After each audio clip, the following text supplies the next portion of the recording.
sports office talking more basketball because this is the week of the Battle of the Rio Grande, Lobos and Aggies alumni basketball game, and first year for that because last year the Lobos had an all-star game among themselves, but they brought the Aggies in, and the rivalry continues. And Danny Granger here, former Indiana Pacers great, NBA All-Star, now in the broadcast booth. Danny, you're back with your Lobos. This time you guys going against the Aggies, and they were your rivals.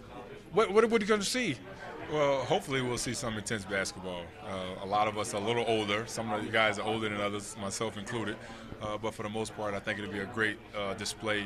The New Mexico State Lobo rivalry has kind of transcended through every generation. You know, a bunch of us have played for different Lobo teams, but we all know about that rivalry. So I think that's one thing other than all going to the University of New Mexico that we have in common. So I think it'll be a fun show.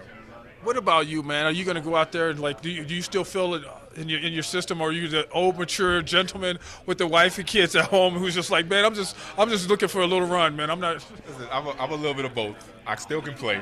You know, if I actually was training and was back in cardio shape, I could easily play. I could still play in the NBA. It's just a matter of I don't want to anymore. I had a great career. I have 3 small children I'm raising now, so that's kind of my focus. And obviously I do the broadcast and covering basketball and that. And I still can play. I still have it in me. I still can dunk and still can shoot. I always be able to do that. But for this game, I'm just trying to get up a few shots and cheer my teammates on.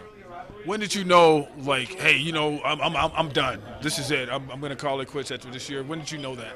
Well, I was always business-minded, even when I was young, and then growing up through my early NBA career, my early NBA years.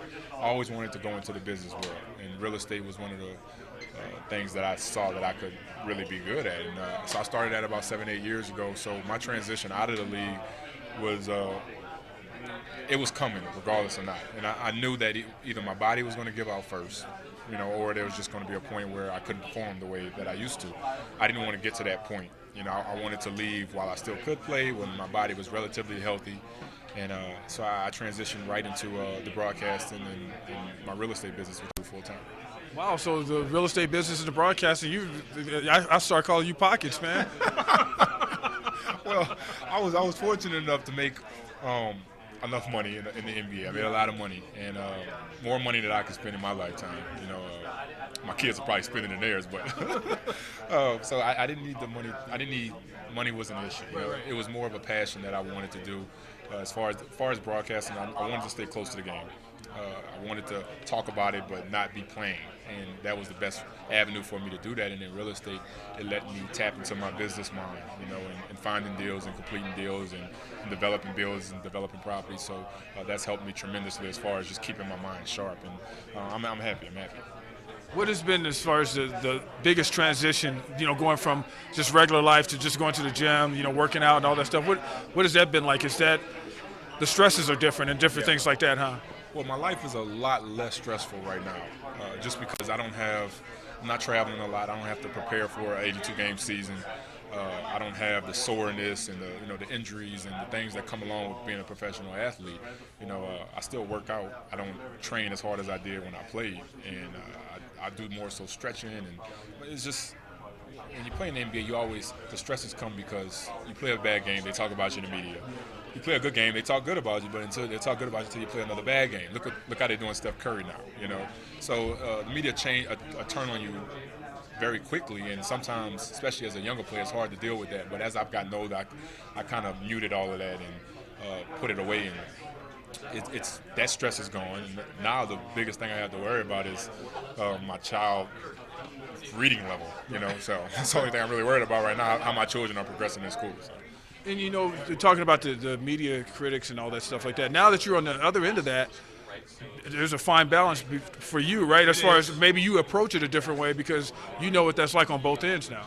I do. I try to tiptoe that line because you don't want to just hammer a player just because you have the platform to do it. And that's what I really have, is because I'm on TV, whether it be Turner or NBA TV or CBS, I have the platform where people will listen and they'll take whatever you say about this person as truth. So you always have to be careful what you're saying. And there's a time to criticize, but there's also a time to praise, and you want to mix that up and get a little bit of both of those aspects, because you don't want to just be a guy that's hampering on guys every time you're on TV. So.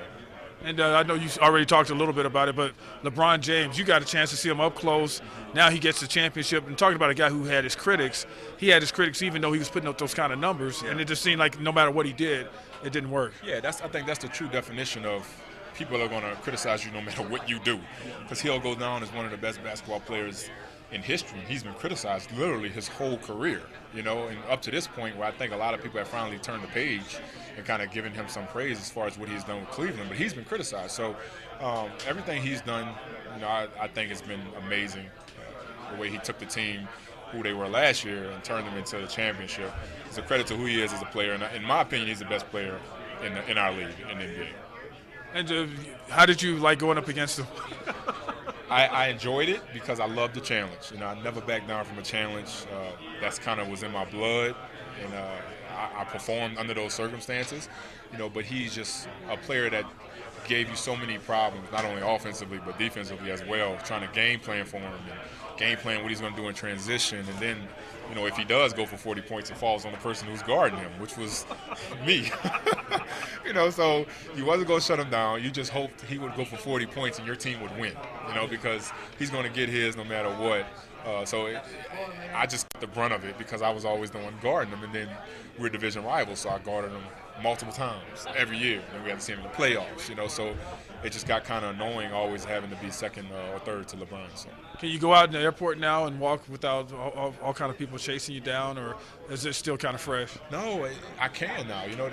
The good thing about in Indiana, I still get it a little bit when I'm walking around Indiana because I played there for so many years, But in Arizona, where I didn't play, a lot of former athletes retire there, and people kind of leave you alone. Larry Fitzgerald lived right across the street from me. Vinny Del Negro, who's a player, former coach, he lives a block away, and you see people out, and people kind of leave you alone in Arizona. So it's kind of nice, A lot of baseball players retire there, so for the most part, it's kind of nice now. People don't come up to me when I'm sitting at my table trying to eat with my family and ask for an autograph. That happened a lot when I was playing, but now not so much, which is good. Okay, remember, go see Danny sit at his table, eat and ask for autograph. No, he's Danny Granger. I'm Vante Jared Chester behind the camera. Thank you, and we'll see you next time.